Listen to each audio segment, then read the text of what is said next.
Good morning, good afternoon, good evening, and welcome to Apex Racing TV's coverage of the iRacing IMSA Sportscar Championship here for round number 10 of the championship here at the Suzuka International Racing Course in Japan. My name's Scott Newton. As always, alongside me tonight is Daniel Late. Welcome, Daniel. Got a quite an interesting field here tonight with 24 drivers registered in the top split for tonight.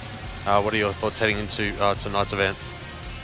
Yeah, good evening, Scott, and all the viewers tuning in. Yeah, I mean, Suzuka's a great circuit. It's a real classic Formula One style layout. Provides a lot of taking part opportunities around here, and as you say, we've got a pretty good mix of cars. All three classes and categories all represented. So I think racing in general should be pretty good. Looks like a few series regulars back out there tonight, so I'm sure we're going to be in for a real treat. Yeah, absolutely. We've got just under 3 minutes of qualifying laps. Everyone on their flying laps at the moment, or some of them are on their out lap at the moment. But having said that, though, we've got two drivers represented in the Daytona prototype class. GTE's usually the biggest class represented tonight with 14 and 8 in the GT3s. So sadly tonight, with the split of the series in terms of the splits, with 24 in the top split and 23 in the second split, would have been nice to have a big grid, but obviously with the nature of the circuit, it's always good to see that we are able to have still a top quality field nonetheless.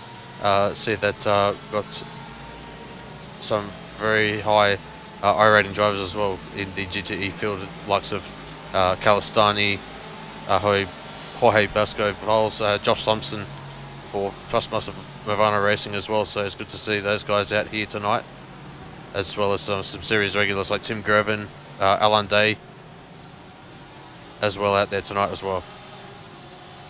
Yeah, absolutely. And I think having some of those maybe more experienced drivers out in the field, the likes of your Josh Thompsons and them out there, certainly good for the guys. Maybe not quite all the way up in the standings and the I rating, to still get out there, mix it with those really top quality guys and see just how close they are, where they can look to improve their racing and that. So I think we're going to see some really good excitement out here tonight. We've got Chuck Swainpole up on screen at the moment in his Mercedes. He's currently put a lap in of a 1:59.6, so not the quickest car in the Mercedes field, but does have himself in provisional third at the moment. Yeah, certainly. Just getting all the times cycling through right now. See that Tim Grevin has got the overall provisional pole position at 1 minute 50.67 at this time. Robert Kulik on a 1 minute 52.8, currently the quickest in the GTE field at the moment. Still very, very close within the top 5. Oh, sorry, top 4, with separated by about 0.3 of a second. Aaron Stanley is about 0.8 behind in 5th place. The GT3s at the moment, series regular. I haven't seen him for a little while, but good to see that Dave Cameron back in the seat once again, and he's currently in the provisional pole position for the GT3 class on a 1 minute 56.75. Yeah, it's a very quick time out in the GT3s. He's got himself a really good gap of just over half a second over Didier Broadeville. So that's a really good time. Second place, currently on a 1:57.26. Alan Day, with his switch from the DPI to the GT3's last race out, finds himself currently provisional third as well.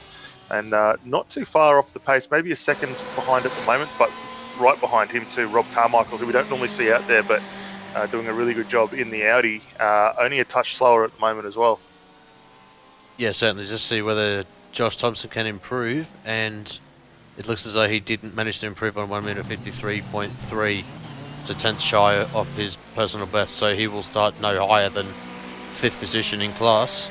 Got Michele Sangali at the moment, and he improves to 2nd place on a 1 minute 52.9, so marginally improves 200ths faster than Calistani, who's on his 2nd lap at the moment for Positive Sim Racing. Just coming through the second pot of spoon right now. Seems to have got a good exit out of the second pot of spoon, heading down the back straight. into the infamous 130R. Let's see if we can go on board quickly.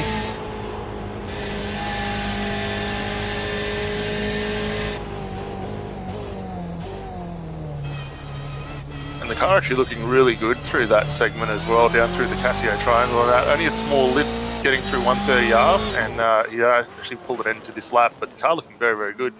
And I guess, Scott, the key points out here tonight where we're going to really want to focus our attention on, probably going to be, as you say, through the hairpin, spoon curve, really critical to get a great exit through there. Obviously 130R and then down in through the Casio Triangle. Probably that whole back section of the circuit, probably the most important part around here tonight. Yeah, definitely. With also one extra overtaking spot is where we're coming up to with Marco Weaver into 180R.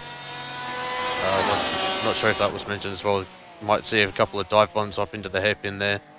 But yeah, as you say, this second half of the circuit will be certainly one to watch as qualifying is about to end. But yeah, certainly with the first two sectors, it's going to be single file pretty much all the way through the entry to turn 1, all the way up to the exit of Degner 2. But yeah, with qualifying coming to a close, we'll be able to take you through the grid for round number 10 of the IMSA Sportscar Championship here at Suzuka. And Tim Greven takes the overall pole position on 1 minute 50.466. Alongside him was Paul J. Crone, who did not set a time. Robert Kulik in the GTE pole position. Alongside him is Michele Sangali. Matteo Calistani starts 5th. Jorge Valls in 6th. Josh Thompson in 7th. Andreas Lakeham in 8th. Aaron Stanley in 9th. And rounding out the top 10 is Matthias Lush.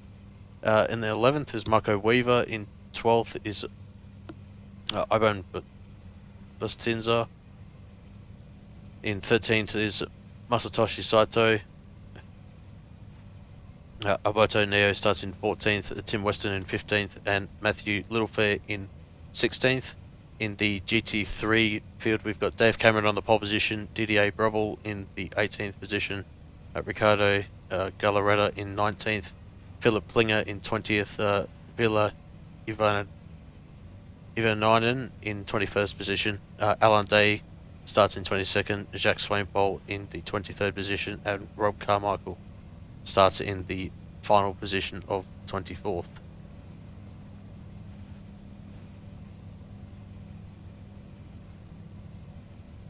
And with that done here, now we're going to get ourselves a really long pace lap.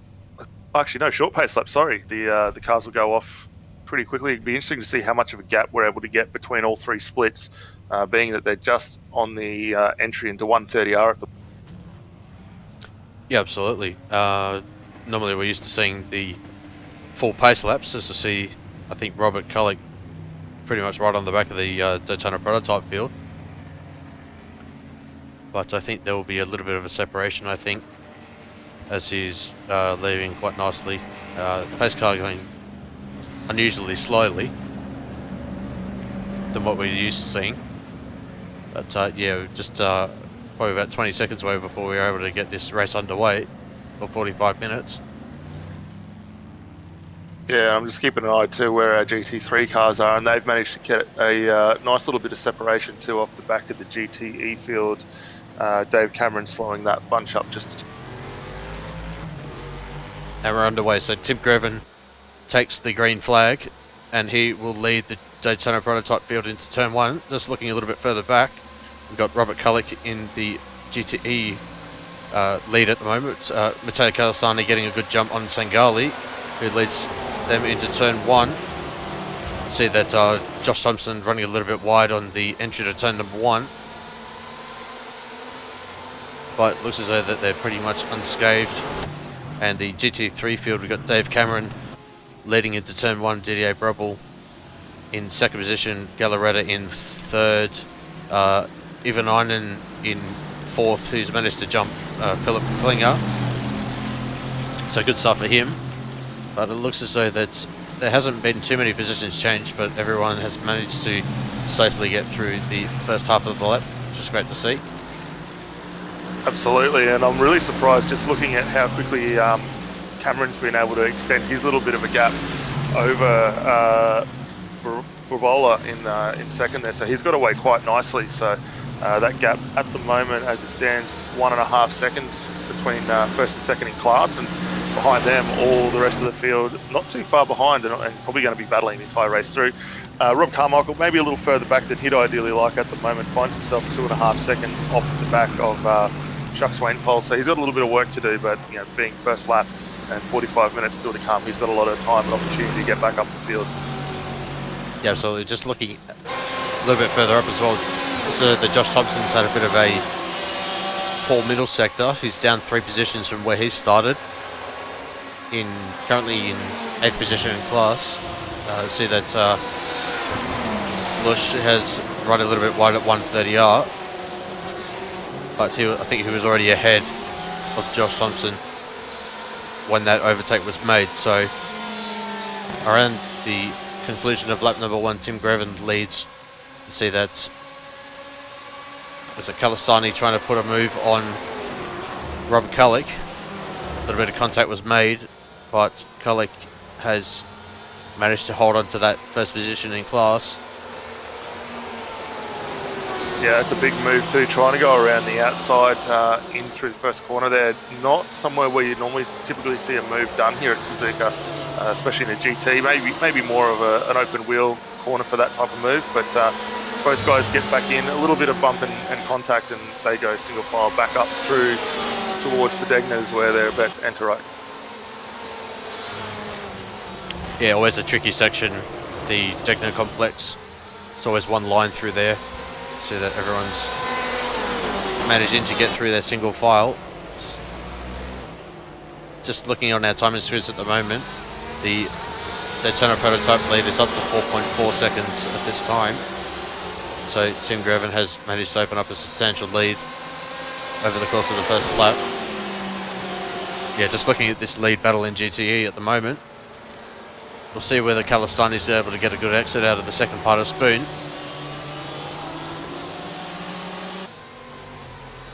Yeah, it looked like the BMW able to get a little bit tighter line on exit and not running as wide out through the curb, which didn't really impact him, but he's going to have a nice opportunity to come through on 130R. We'll have to keep an eye to see whether he can pull it up into the Casio triangle. He hasn't really lost a lot of pace. It's going to be all sorts of pressure from Sangali as well, who got really, really close on the exit of 130R and into the braking zone for the Casio triangle. Typically, I would have expected Porsche to be very, very quick here due to the nature of the circuit, and that's proving to be the case as we're on lap number 3. Yeah, I think you're absolutely right. The Porsche probably going to be the preferred, especially out of those slow corners up the Casio triangle and through the hairpin. But having said that, we've got a great mix of fit cars all through the top 3. The only exception out there tonight not being that we don't have a Ford, but to see all 3 manufacturers, first, second and third, something we haven't really seen a lot throughout this season. It's normally been dominated by one make, and great that we've got that variety so far. Just looking a little bit further back in the GTE field, you got Weaver, Bustinza, Saito, Weston in a battle for 9th to 12th position at the moment. This battle is very, very close. 4 drivers covering 1.5 seconds.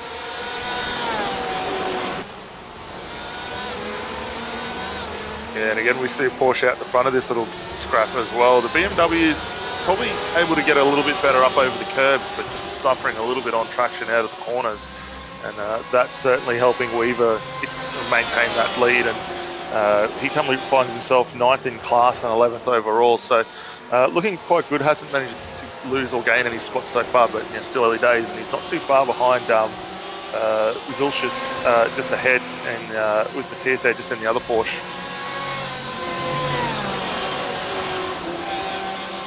Also going to have a look a little bit further back in the GT3 field as well. Battle for 3rd all the way through till 6th position. We got Gallaretta, Ivanainen, Klinger and Alande. So Gallaretta having all sorts of pressure putting on him by Ivanainen.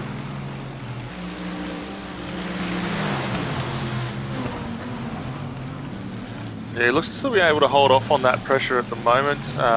All four of these cars, sorry, not too far behind, only a couple of seconds separating all four of them. And while it is the battle for almost the back of the GT3 field, still very close racing between all of them. Big special one I'm still keeping a good eye on is Alain Day at the back of that train in the Mercedes. Second time out in the GT3 car after he switched from the DPI. So he's starting to get to grips with that car pretty well, and I don't think it'll be too far before we see him moving further up the order either. Yeah, I see Aaron Stanley in the pit lane a little bit too early, I would have thought, given that we're only 6.5 minutes into the race. But that is his first pit stop. We'll have to see whether he'll have to take a splash at the end. Suzuka, typically one of the higher fuel burn circuits from my experience in open wheel formulas and also in some GTs as well. But in saying that though, we have seen quite a number of drivers being able to stretch the fuel window to the absolute maximum. I'm sure that Aaron will be able to do so as well. Still got 38 or 37 minutes and change left of this race. Correct, and the other big thing too we're going to have to keep an eye on tonight as well will be the tyre wear around Suzuka. Normally very high, especially with the load that you get through spoon corners and up through the S's at the start of the race. So while the tyres will be really good now and we'll see a lot of guys trying to push up for position, I think we'll find fortune will favour the guys that can stay back a little bit more, wait for the race to come to them later on. So that's something we're going to have to keep an eye on, and maybe we might see some guys attempt with taking tyres this race. Yeah, I was just noticing the timing screen that Robert Kullick has fallen down the timing screen. He's currently in third. Just lost the back end a little bit on the entry to spoon. And it's always compromised his exit through the second part of spoon. And he's fallen back a couple of positions, so that's promoted Kalistani and Sangali up into the top two positions at GTE. So that little bit of pressure from Kalistani forced the error, and that's promoted him up into the overall, the class lead at the moment. See that behind them was Lakem and Bowles in a little bit of a heated battle as well, but managed to get through safely. Yeah, and we'll have to keep an eye on Sangali as well. He's racing for Leo Racing, which are a relatively new team. I believe only started earlier this year. So they're coming on pretty strong form after some of the recent endurance rounds as well. So we'll keep an eye on those guys. Yeah, I noticed that a couple of the top guys in GTE are running with Williams Jim Racing as well. Or Jim Jr., I think it's off the top of my head, as well as see that Thompson is trying to recover as well. So he's hit 6th at the moment. He's recovered to only one position lost from his starting position. He's all over the back of Lakem at the moment.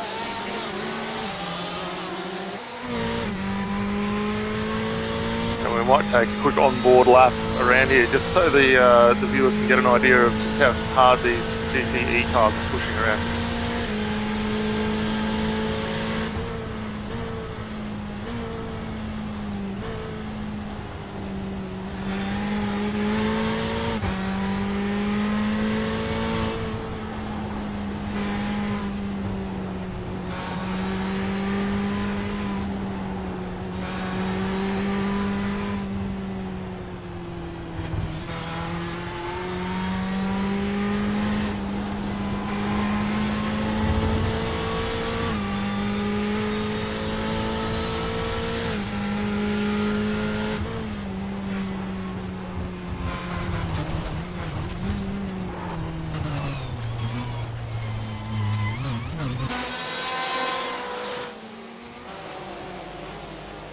Yeah, right there we see Thompson getting a little bit wide through the Degners and into the gravel and subsequently finding the wall. So not a great outcome for him there. He will drop down a few spots already, 3.5 seconds off the back of Lake.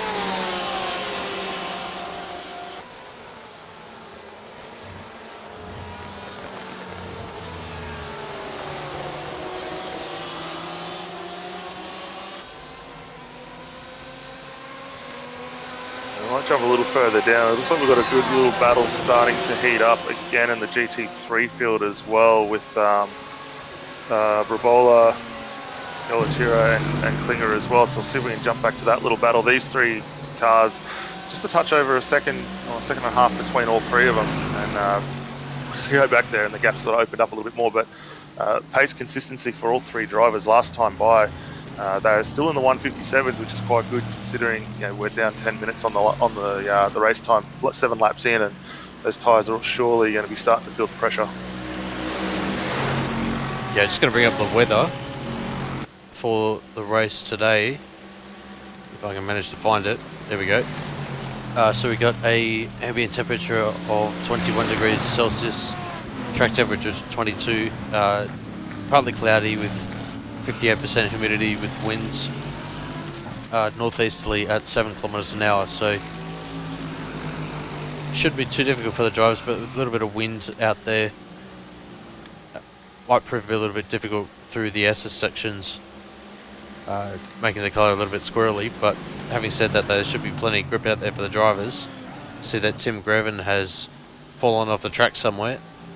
He's just come back on the circuit now. He's got a 11-second lead at the moment, which will be falling down as he's coming off the track. So we might have to cut back to him in a little bit as well, just to see how that gap is shaping up. Yeah, I'm just keeping an eye on where he is on the track map at the moment. He's got himself a long way up the road from Corona. He's coming through the Casio Triangle at the moment, about to click over another lap. So he's extending the gap very, very nicely. Even though he did go off a little bit there, it didn't really cost him too much. He must have run off at the exit of the spoon curve. Yeah, we can't even see. We just see Crone just coming into the back of the picture right now. So that just goes to show you how much of a gap that Greven has, over 10.5 seconds. With 13 minutes to go, you see he's just coming through turn 1 right now. So fastest lap for Greven of a 1 minute 51.5. Comparing that to Crone of a 53.2. So even though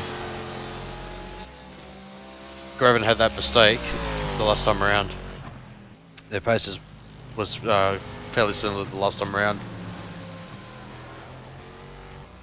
But yeah, we'll see that gap extend out, I reckon, over the course of the next 5 or 6 laps up until the pit stops.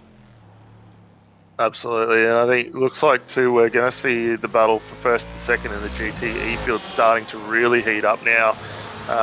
Sangali all over the back of Calistini, making their way out of Degnet 2. These guys are on the run up to the hairpin at the moment, and nothing really separating them. And then just behind, we've got another little 3-car battle with Kulik, Vallis, and Laker.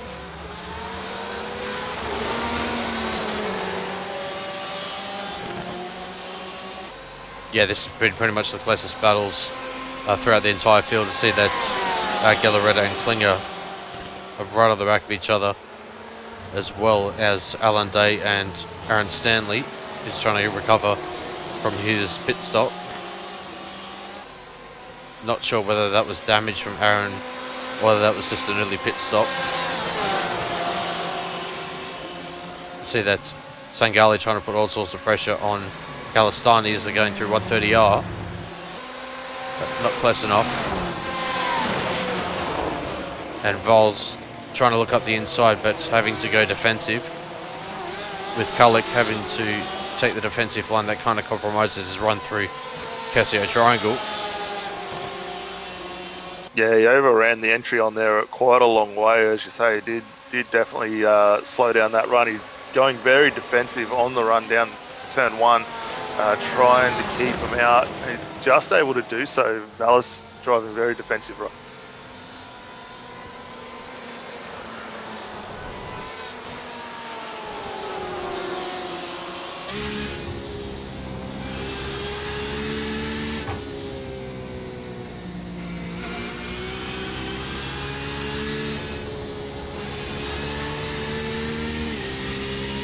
Just on board with the Porsche at the moment, see how Vols is faring on this track here today, just a little bit wide on the the exit of the Degner 1 and Degner 2.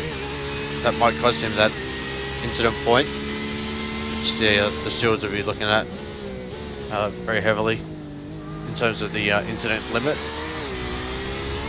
Suzuka not usually very heavy on incidents points that are given out, but certainly can catch people out if they rack up enough, and they'll end up disqualified. Yeah, correct. Probably the two biggest points where you will lose them is on the exit of Degner 2 and then coming up through Spoon here. Very easy to do so, and I guess probably the third and probably the easiest spot to do it is pushing a little too hard up through 130R where the guys are on their way to.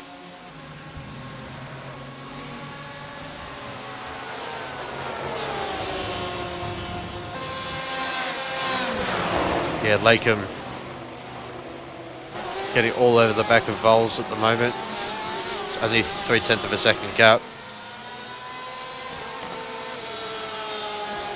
which is incidentally opened up between Kullik and Vols at the moment. So 1 minute 54.1 for Kullik last time around, with 1 minute 54.6 for Vols last time around. So that gap has opened up half a second. Lakem has run a little bit wide, but he'll get a better exit out of turn 1.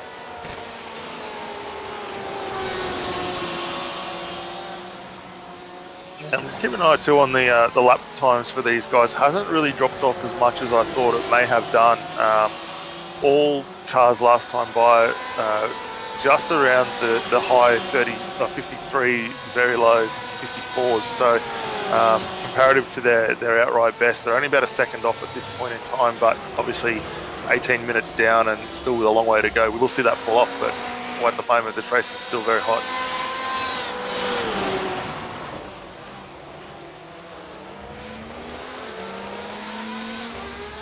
Also going to have a look at this small little battle between Masatoshi Saito and Alberto Neo. Also Tim Weston. He's opened up a gap of about 1 second in his Porsche.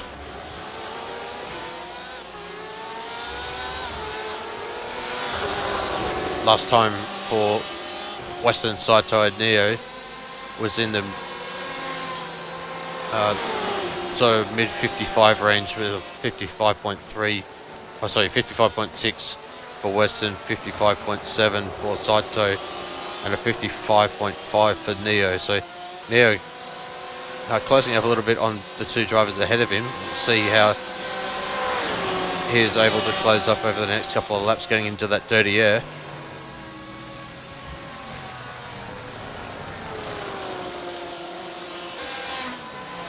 He's moving on the BMW here, so looking still pretty competitive up through 130R. The car's got a nice little bit of turn jump to this battle with Kullik and Valas still going at it down into first corner here. They'll go back single file on the run through the S's, but Valas really starting to get over the back of Kullik.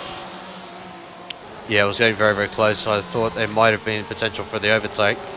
It's getting to about 0.5 of a second gap, so the potential for the overtake was on.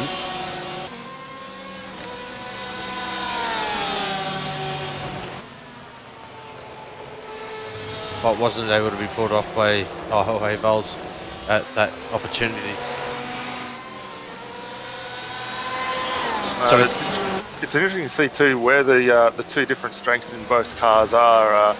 Kullik really good through that midsection, obviously able to defend well through the S's, but Valas seems to come on really strong from about this point on for the remainder. Yeah, certainly aided by the toe. Gap at the moment is only 0.4.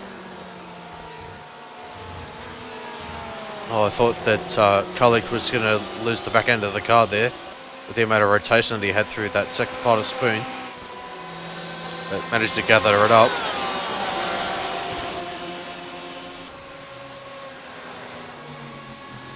At the conclusion of this lap for the GTEs, we'll run you through the top 5 in all of the classes. To see that Vols is getting up really, really close, as he has been for the last 4 or 5 laps.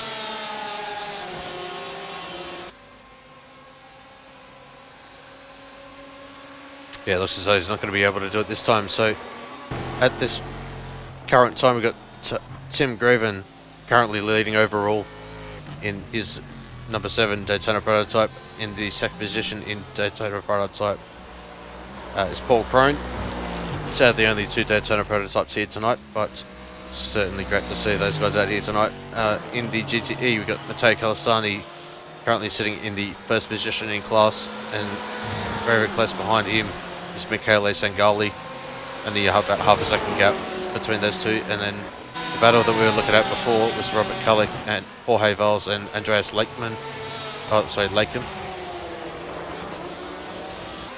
In the top 5 for the GTE. And then in the GT3, we've got Dave Cameron, who's just run a little bit wide, a little bit of a mistake there. He's got 12-second gap over Didier Brobel in the second position, who's not too far ahead of Phil Klinger and Ricardo Gallaretta. Alan Day is just a little bit further behind, about 4 seconds back from Gallaretta. And that currently rounds out the top 5 in your classes tonight. Currently just coming up to halfway distance. We've got 5 seconds shy of that, plus 1 lap. So we're looking at a 26 or 27 lap race here tonight. Yeah, and also at this point too now, it's not going to be long before we start seeing pit stops really come into play. Just keeping an eye on where Greven is at the moment. He's actually going to start putting some laps on the back of the GT3 field as he works his way up through the S's. It looks like he's got Jacques Swainpole just in front of him, and then next on the agenda will be Rob Carmichael as well. So he's really starting to extend that lead. We saw him have that little bit of a moment early on in the race, but he's been able to recover, and the gap now between himself and Crone's extended out to 18 seconds now. Just seen that Valls has got the overtake done on Rob Kulik. So bit of a wide entry into the first part of the Cassia Triangle for Kulik, and he'll run wide, and Valls is going to get up the inside, and he'll maintain that run all the way down in the front straight. Interesting to see whether Lakem was able to do the same, but wasn't able to pull a move. So Valls has moved up into the final podium position. Kulik down to 4th, Lakem still in 5th. But in saying that though, he's very, very close, under 0.2 of a second gap to Kulik.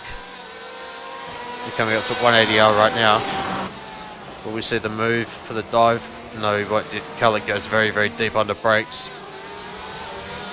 to defend very heavily.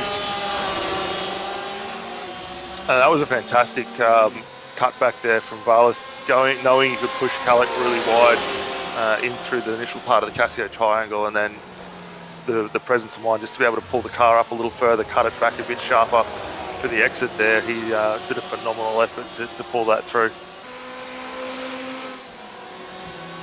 Yeah, top class driving from Valls. Currently the VRS GT World Championship driver for Williams June Racing Team. To Lakem, try to force the same move that Valls did last time around, but not able to get it done. Oh no, Lakem is into the wall. Bit of a mistake there as Thompson gets promoted up into 5th. Maybe a bit of a miscommunication between Kulik and Lakem. Kind of forced the error. Kulik is the first one to blink in GTE. Yeah, I think Lakem tried to really jump in behind him there and use that move to get into pits, just a little unsettled as they pulled up to go in there for Kulik. So we'll keep an eye with Kulik just to get an idea of his representative stationary time. That will be really good information to have moving forward, as we're just over the 25-minute mark, and pit stops are going to start coming through pretty quickly.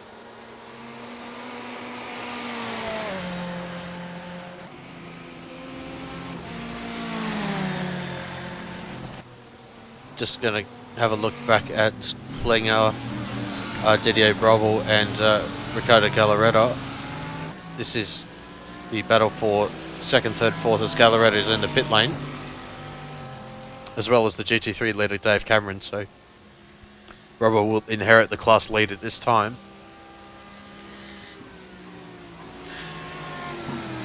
Yeah, it looks like also Alan Day's dropped in as well. So too, just with Cullick coming down for his stop, he was in the lane stationary or in the lane transit time 53 seconds, stationary for 25. So that gives us a good idea of with his strategy coming in at this point.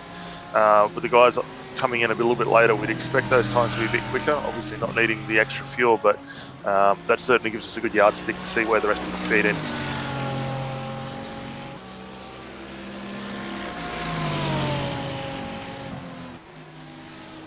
Yeah, it looks as though that's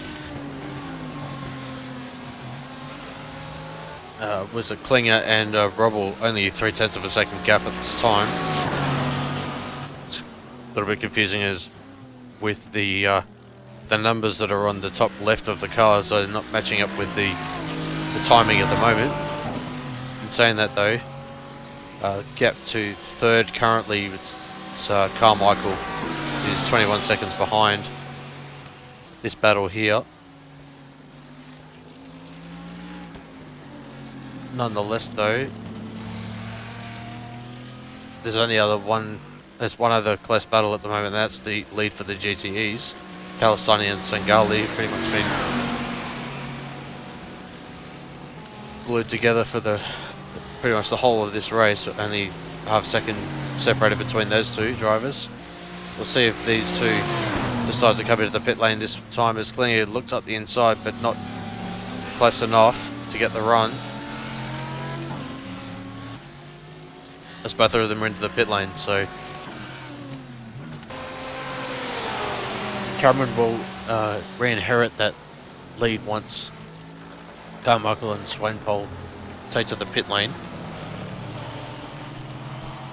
Yeah, it looks like Cameron's just on the middle of the Casio triangle at the moment. So yeah, the two ahead of him just come stationary into the box, so he will get this lead back as he goes across the start-finish line. Now we've still got this battle for the GT3 class lead still going on. A little bit of lap traffic. That's Alan Day just ahead of these boys, and he'll not want to get involved in this, but they still got some pit stops to come for these fellas as well. But if anything, this might actually help out Sangali get a little bit better run as we see Kalistani jump into the lane. So let's see now what Sangali is able to do with having a bit of clear track in front of him.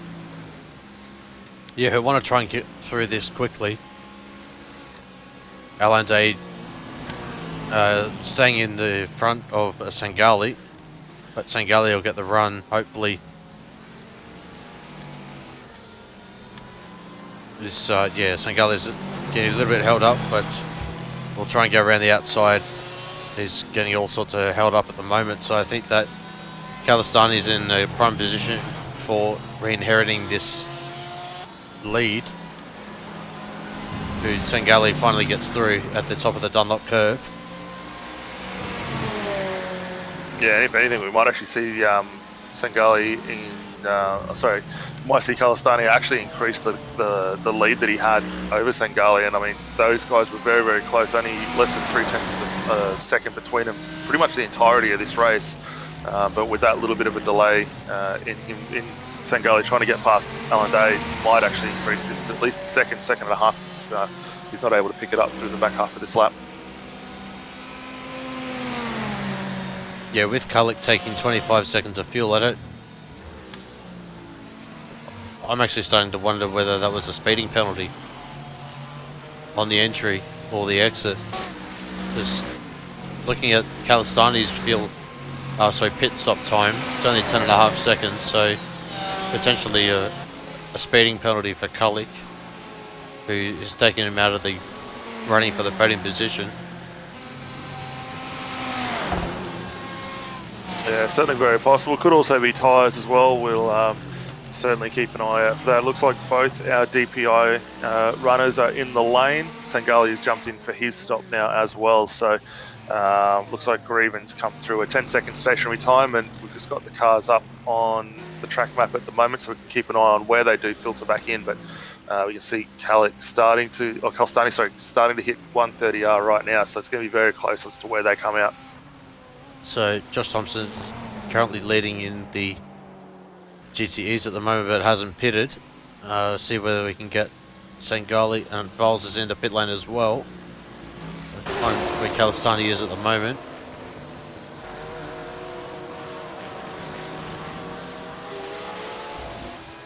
Oh no, he's had a bit of contact too. Was that with?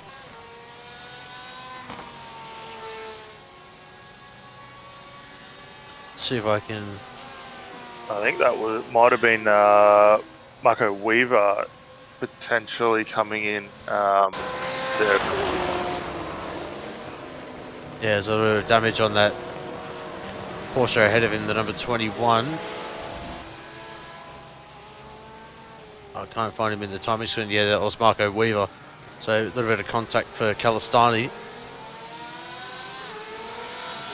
So we'll go back to live pictures now, and Sasangali has taken the effective second place, I would think. Actually, no. Lakeham has hit it already, so a little bit of a shorter stop actually, with 8.6 second stop.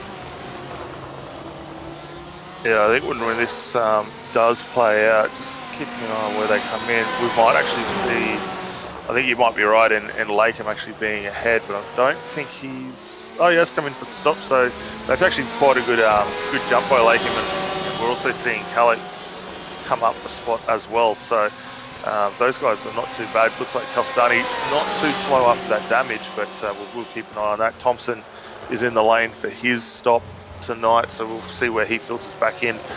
He got that little bit of damage early on in the race going through Degner 2, so might be able to get a little bit of something repaired on that while he's in the lane, but we will have to keep an eye out for that. Just going to bring up Jorge Valls at the moment, who will, I would think, more than likely retake the lead, but it's more so the battle behind with Lakeham. It's coming out of the Casio Triangle right now. But Thompson has left the pit lane right now, so he's got a good gap over Lakeham at the moment. Alberto Neo has just come up behind Thompson. So Neo is the only one that hasn't pitted.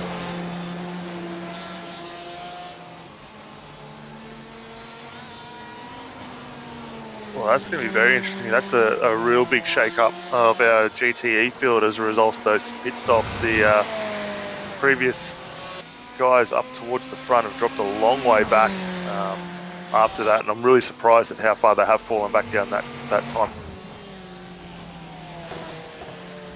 Yeah, certainly. So just looking at the closest battles at the moment, still got Brobel and Gutter and Klinger very, very close.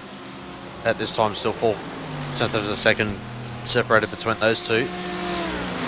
Looking at the pit stop times, Klinger was able to get a 1.6 second faster lane time, but that mistake at the Casio Triangle pretty much wiped all that out.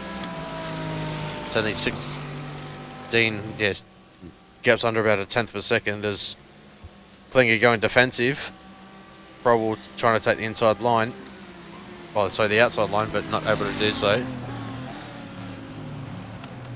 Yeah, that's a little bit naughty there from Klinger going, making two moves down the lane there, trying very defensive to keep Klinger behind him. So this little battle's going to rage on. Actually, it wasn't that long ago, a couple of laps, if that, the positions were reversed. So Klinger's really going to want to get back up and take that spot back now.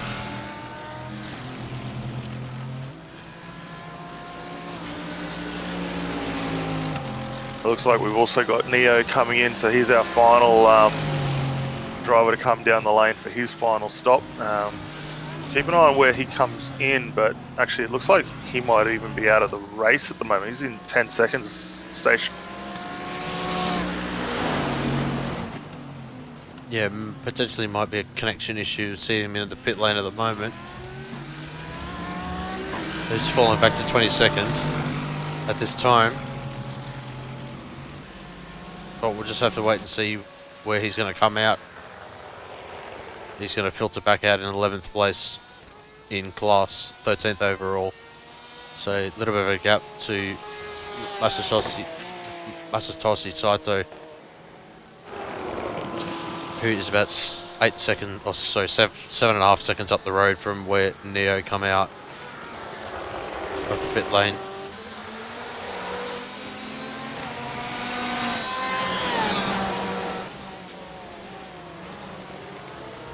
So after those round of pits, they've had a pretty big shake-up on the leaderboards at the moment. Tim Grieven and Paul Crone remained locked in positions where they were. Uriel Vala's come up a long way from his final stop. We saw him battling down around the 4th position before the stops, comes out in 1st. Josh Thomas, a big gainer with his stop as well, come up quite a long way, up 4 spots from his stop. Lakeman came up, I think, 3 spots with his stop. Sangali was a big dropper. He went down 4 spots along with Kullik and Kalstani. So those guys moved a long way. And then in the GT3 field, Dave Cameron retained his lead, doing a really solid job out the front.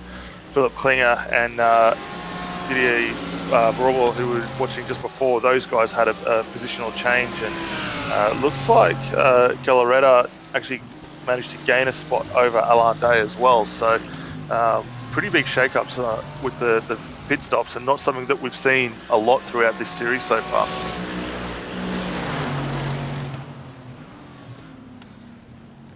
Yeah, certainly with a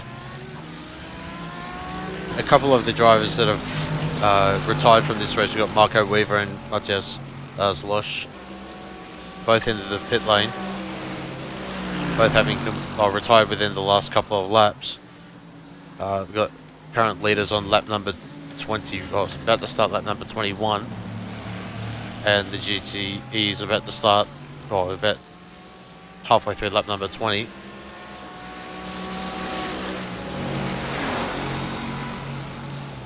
And then the leader of the GT3 about to start lap number 20. So I think pretty much all of the GT3 field has been lapped at this point by Tim Grieven. We just Grieven has worked his way past Little Fair at this point. Still got a fair ways to catch up to Aaron Stanley. It shouldn't be too long before he's on the back of the BMW. No, I think based on the speed that we're seeing from him, it will not take very long at all. Just finding where Aaron Stanley is at the moment. I think Grieven might come into the back of the shot very, very soon. No, there he is. Just see them in the left of the picture. So yeah, I would say within the next lap or so, still got 5 minutes and change left of this race. Lost 1 lap, so should be about 3 to go from where we are right now. Yeah, and they'll knock those laps over pretty quick. Looks like Stanley just dropping into the Casio Triangle now as Grieven comes through 130R. So yeah, I think your predictions made of seeing a change here and a lapping this lap certainly come true. I don't know whether we'll see Grieven manage to get too far further up. Looks like Neo in corner 1, 2 there at the moment. We might see him also go down a lap, but yeah, Grieven's been certainly the class of the field in the DPI, similar to what we normally see from Blake Neck when he's running in this series as well. It's been a very controlled and measured race from him, and yeah, take nothing away from Crone. Still good to see him having a go out there, but didn't quite have the pace tonight to keep it with Grieven. Yeah, Grieven last time putting in a fastest lap of the race at 1 minute 51.1. Over 2 seconds quicker than Paul Crone in second place. Yeah, just as you say, showing his dominance here tonight. Got a 40-second lead currently. We've got 4.5 minutes and change left. Just going to shoot back to the battle between Sangali and Lakem.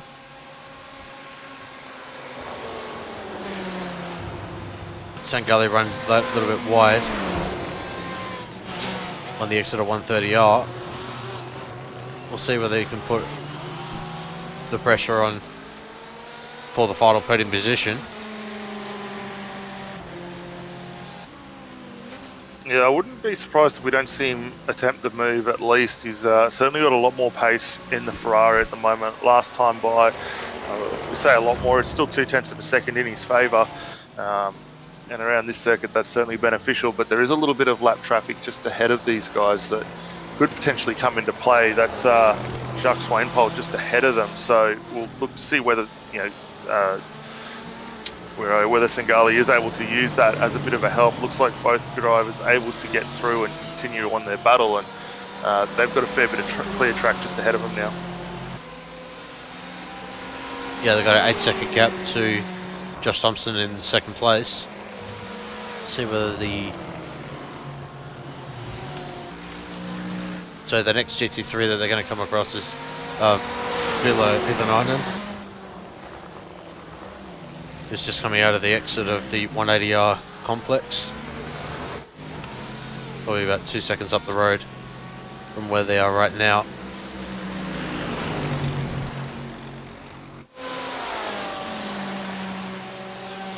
Yeah, but it's great to have a battle like this still coming down to the wire, so close in. 42 and change on the clock gone, and they're still fighting just as hard as they were at the opening lap of this. Also, just looking back in the GT3 timings screen at the moment, Gallaretta still 1 second behind Brobel, and Alan Day is 0.4 of a second back from Phil Klinger. So I'm not sure whether Phil had a bit of a mistake to drop him behind Gallaretta.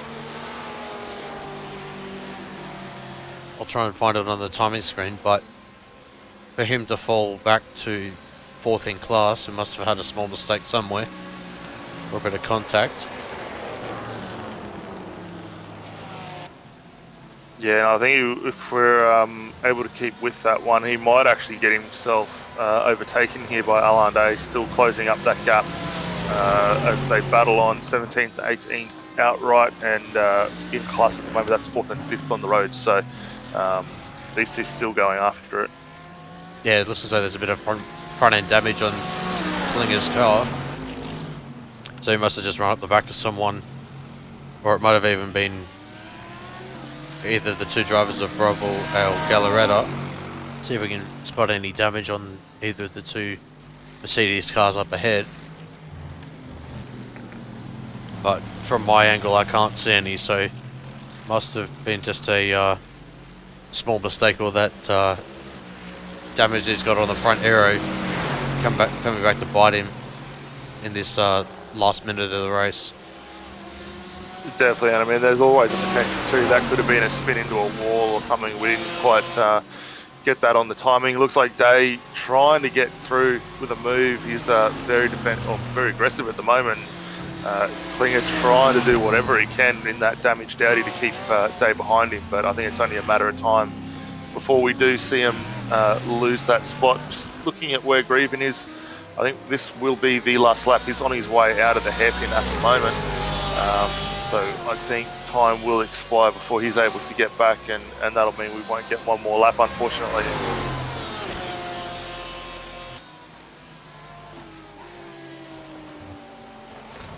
Certainly been a very, very controlled drive from Tim Greven, who's opened up a 45-second and change lead over Paul Crone, who's currently extending the gap, who's got a little bit of lap traffic ahead, who's I think that's Rob Carmichael ahead. Whether Carmichael will let him go to not have to do the extra lap, but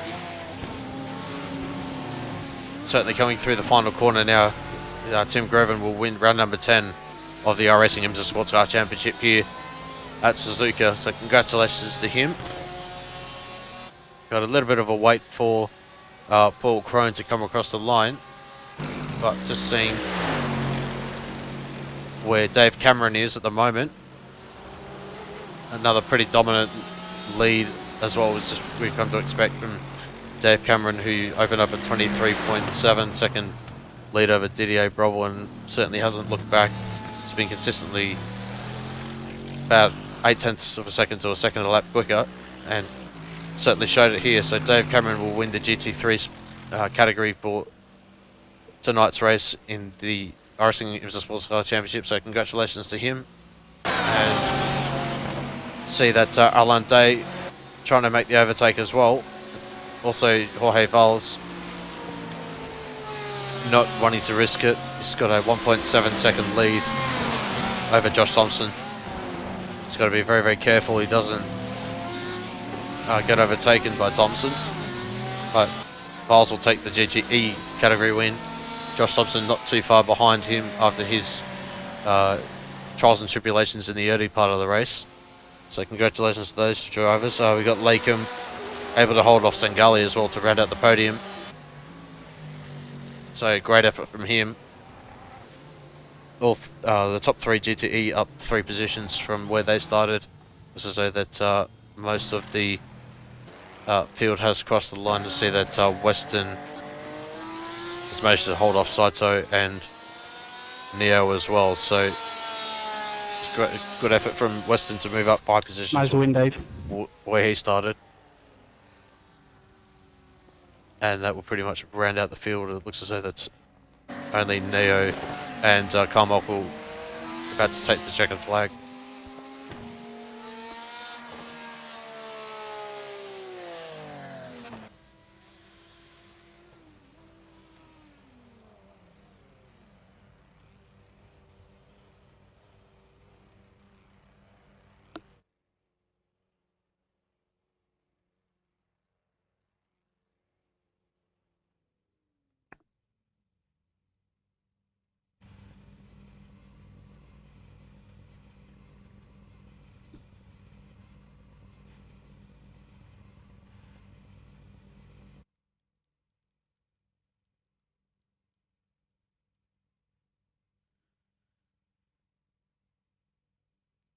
So with the conclusion of the race, we'll be able to take you through the 4 race results for round number 10 of the iRacing IMSA Sportscar Championship.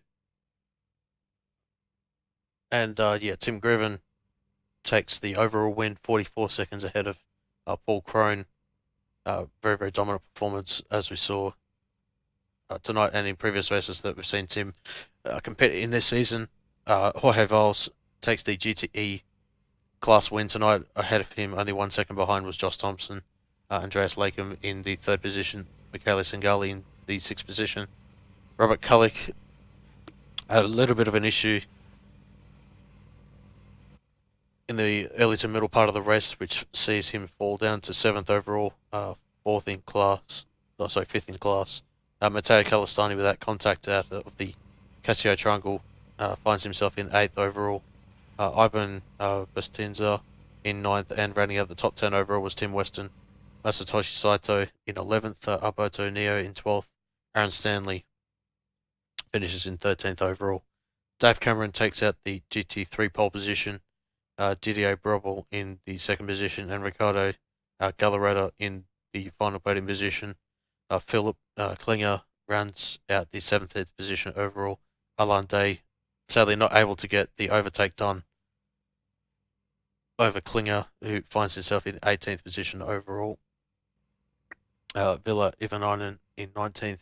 Rounding out the top 20 was Jacques Swainpole. Rob Carmichael finishes in 21st position. And our retirees, Matthew Littlefair, Marco Weaver, and Matthias Zlush rounding out the field.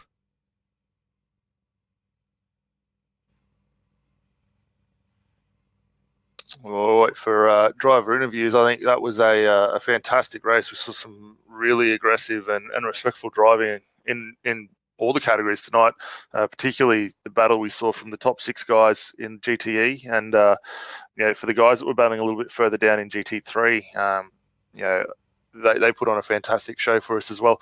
And to the guys that were able to sort of really extend and get away, the likes of Tim Greven and Dave Cameron, I mean, those guys really showed what class acts they are in those cars. Yeah, definitely.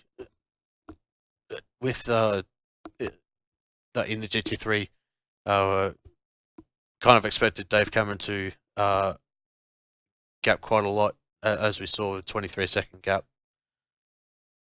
over Didier Brobel in the end. But yeah, that 2nd through 6th position, pretty much all the way through the race, wasn't really separated by more than 5 seconds up until about the middle of the latter part of the race. And I think, which was absolutely great to see, that battle at the end between Alan Day and Phil Klinger as well. Klinger being able to hold on to that fourth position in the GTEs. As you say, the top 5 or 6 was, again, those not separated by much more than 2 to 3 seconds for most of the race, but some lap traffic kind of hindered some of the drivers' progress with a little bit of contact, especially for Kalistani. And Sangali got held up in a little bit of traffic as well. And I think Lakem had a bit of an issue at the same corner as Kalistani as well, with a bit of a miscommunication with Kulik as well. So good to see that, as you say, there was a very, very strong field out here in all classes, and certainly a great show for everyone tuning in as well.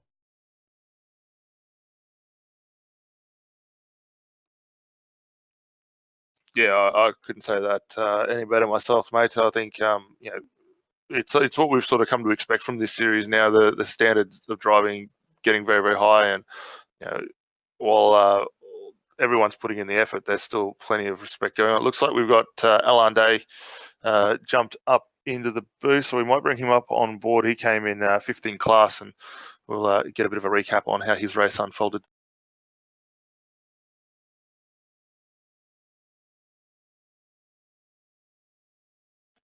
G'day, Alan. Welcome to the commentary box, mate.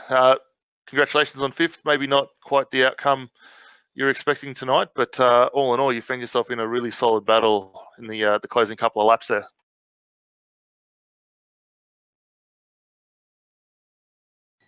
Oh, there we go. That's why. I was just about to say, for some reason, my mic's not working.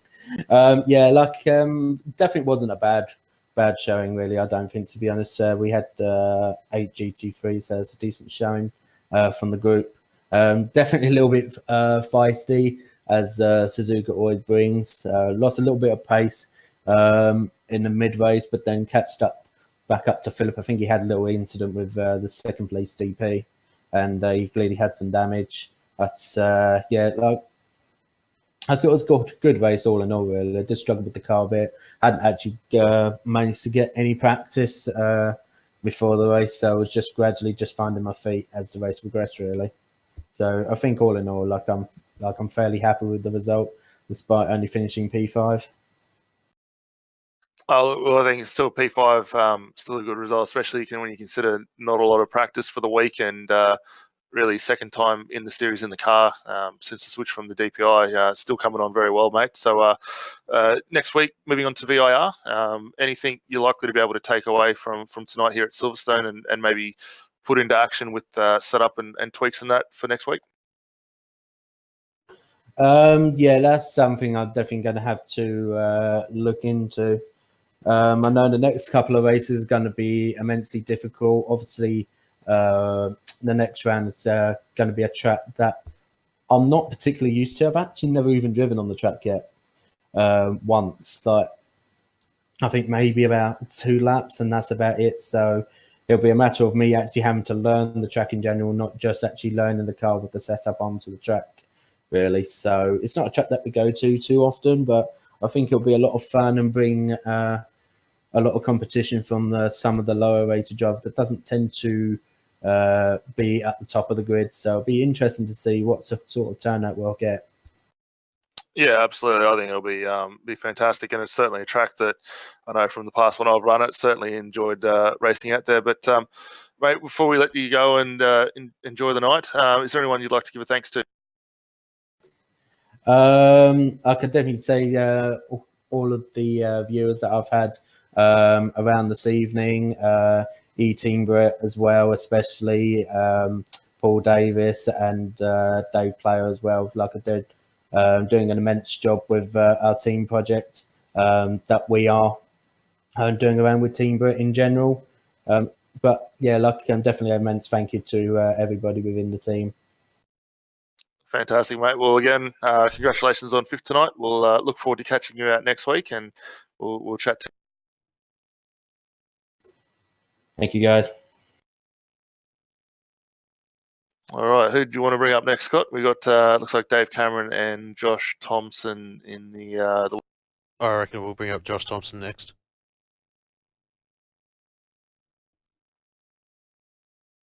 All right, g'day, Josh. Congratulations, mate, on the win in the GTE class tonight.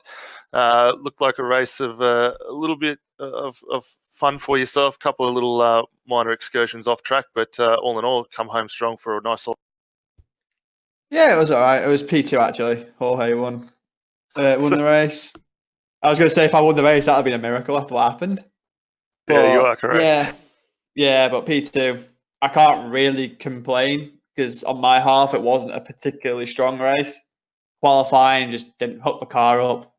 Going into lap 1, got shoved out wide, and then lap 6 decided to drive straight on in Degner 2 and hit the wall, which should have basically wrote the car off. But just kept on the track, and lucky enough, it seemed like everyone forgot where the pit lane was. I think 4 people messed up pit entry or something. So to come away P2 with a damaged car, can't really complain. Yeah, absolutely. I think we might almost put the little commentator curse on you because we were riding on board with you when you had the little off excursion through the Degners. So apologies for that one. But yeah, as you say, there were a few little issues from some of the guys trying to find their way into the lane, which something we're not really overly used to seeing here at Silverstone, but Suzuka. But you know, these things do happen. But yeah, all in all, for yourself and the teammates, a very, very solid result. Yeah, like I don't know what happened. Like I knew once I hit the wall, I knew I had the pace to come through, but the car felt completely different compared to what it tested like in the warm up before. So it wasn't amazing. Once I was in 6th, all I wanted to do was just wanted to get on to the end. I didn't mind losing some iron after crashing, but yeah, P2 can't complain at all. No, absolutely not, mate. Look, we'll let you enjoy second place tonight. Before we let you go, is there anyone you'd like to give a bit of a thank you? Yeah, massive thanks to you guys for doing the broadcast and everyone else who turned up to the race.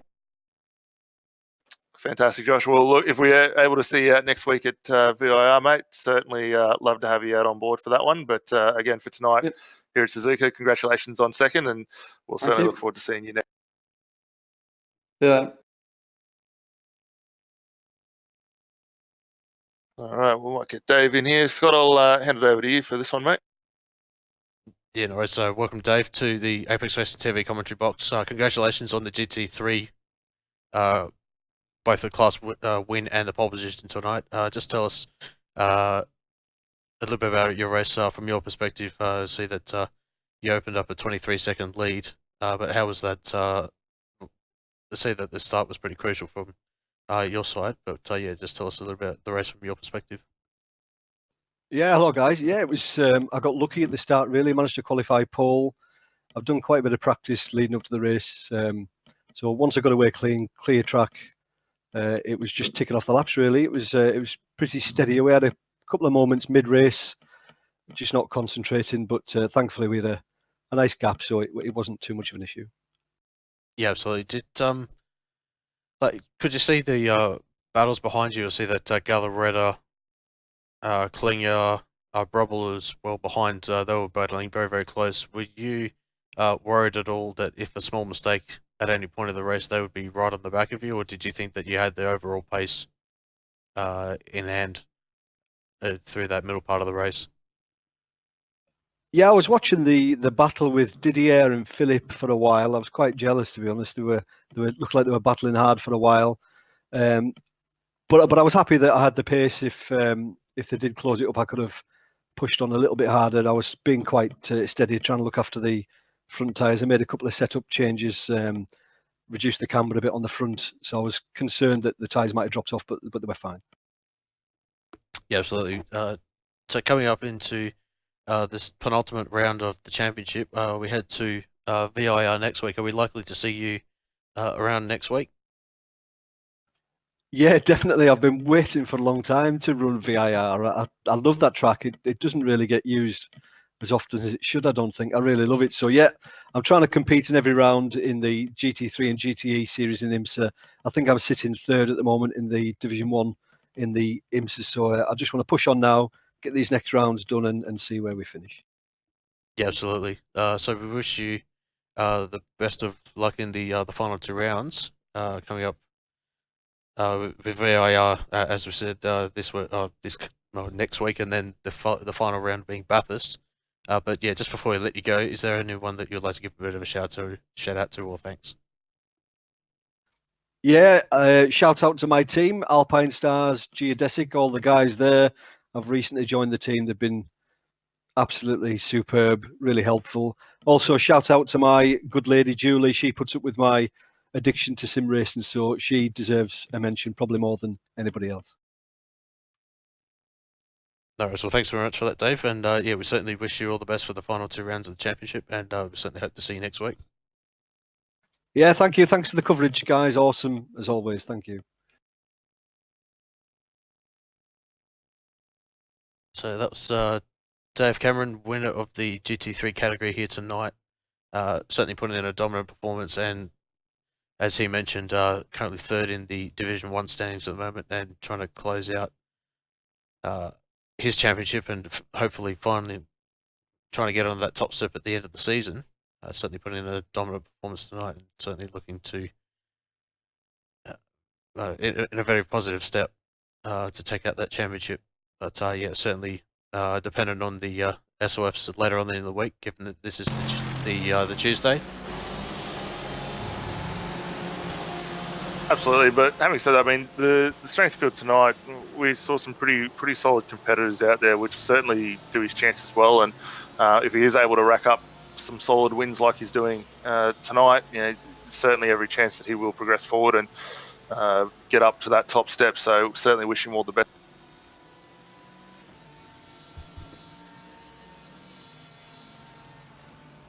Yeah, absolutely. So just whilst I'm bringing up the upcoming broadcasts as well, heading to VIR next week. As Dave mentioned, yeah, not a track that's used quite a lot, but yeah, certainly has a soft spot in my heart as well. Very technical track.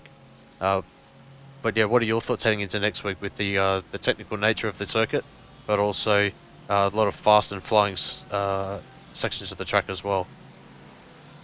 Yeah, look, VIR holds some pretty fond memories for me. I've certainly experienced some highs and lows around there. I think for any new drivers really tackling it, you really need to put in the laps early on. Can be a little bit tricky, especially up through that turn 1, 2 complex there.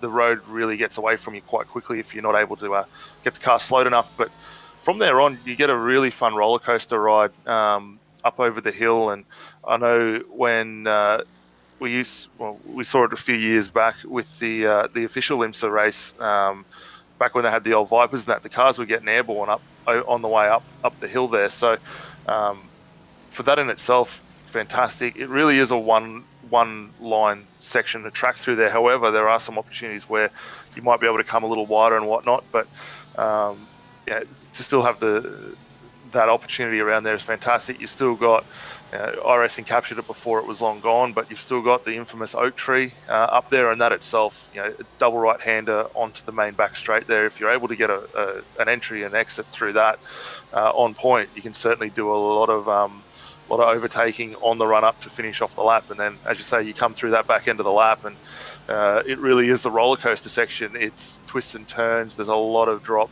elevation through it, and if you're able to get the car working just right and flow over those bumps, you know, you can pull a lot of time going through the front straight. So, I mean, all in all, as much as there are some very technical spots and some very fast and flowy ones, setup's going to be paramount.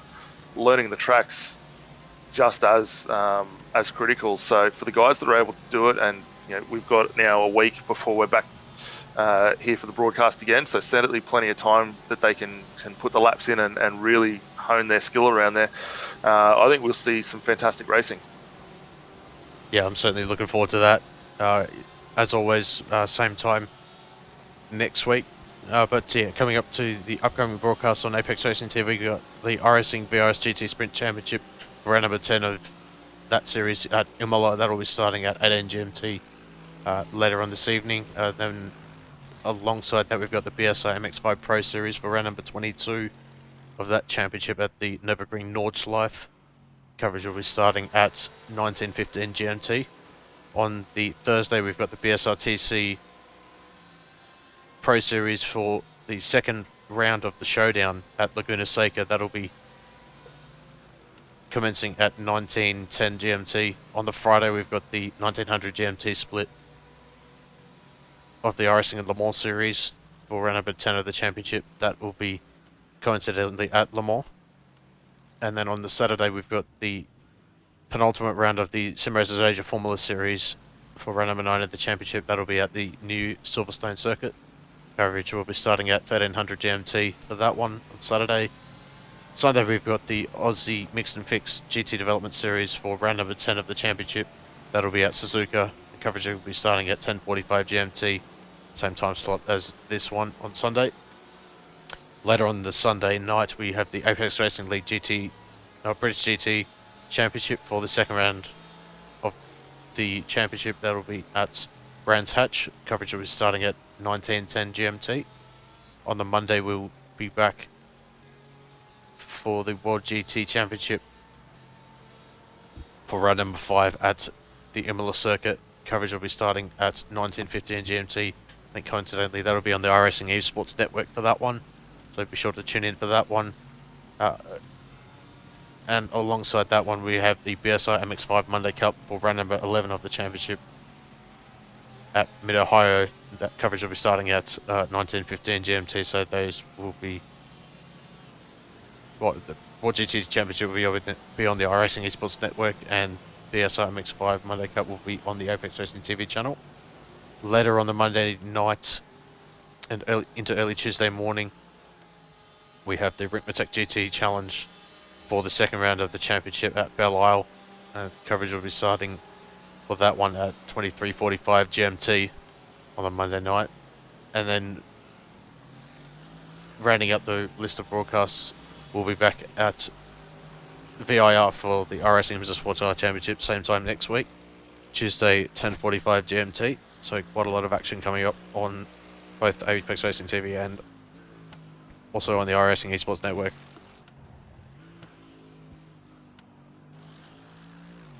Yeah, definitely. I think a really good mix of upcoming events, and certainly something there. I mean, we say it week in, week out. Certainly something there that the guys will really enjoy, regardless of what type of. Yeah, absolutely. So I think that'll pretty much wrap it up for tonight's broadcast. I want to thank you as always, Daniel, for being alongside me tonight and covering these races. But we also want to thank the drivers for coming out and supporting the series as well. We've got 2 rounds to go at VIR and Bathurst. Certainly look forward to everyone tuning in and to those participating as well to continue on supporting the series as well. Has been great to cover as always. Yeah, absolutely. I think you hit the nail on the head. It's the drivers that come out and run it that make it all the more enjoyable. So yeah, massive shout out to them. And I think Dave was also right in. We've also got to thank the partners and wives that allow us to come out and do this. Yeah, absolutely. So I think that will pretty much conclude the broadcast for tonight. So certainly look forward to everyone tuning in to an upcoming Apex Racing TV broadcast in the next week or so. But we certainly hope that you have a great week, and we certainly look forward to your company next week at the same time, 10:45 GMT next week for round number 11 of the iRacing IMSA Sportscar Championship at VIR. So thanks very much, and take care.